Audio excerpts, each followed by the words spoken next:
রাগিনা ভদ্র, অনেক ভদ্র। বয়স কত? 9 মাস হবে।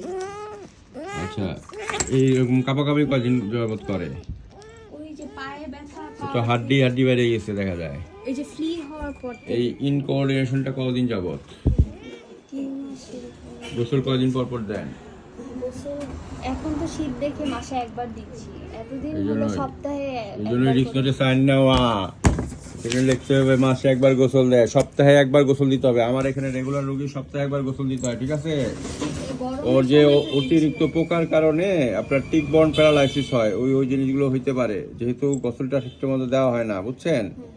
দেখছেন তার মধ্যে ইনকোঅর্ডিনেশন আছে, বুঝছেন? দেখেন সে ব্যালেন্স রাখতে পারে না, বুঝছেন? চেক করতেছি, দাঁড়ান, আরো অনেক কিছু বাইরে হইব, যেহেতু মাসে একবার গোসল দেওয়া হয়। আমার এখানে প্রত্যেকটা রোগী শীত গ্রীষ্ম বর্ষা শরৎ হেমন্ত সপ্তাহে একবার করে গোসল। শীতের সময় কুসুম গরম পানি, নর্মাল সময় তো আশপাশে বুংবাং ডাক্তারদের যেতে আমার এখানে হবে না। আমার এখানে হলো নিয়ম হলো সপ্তাহে একবার গোসল। বাংলাদেশে বিলাই দেশি হোক বিদেশি হোক, বিলাই দেশি হোক বিলাতি হোক দেশি হোক, সপ্তাহে একবার গোসল ঘরে পালা বেড়াল মাস্ট।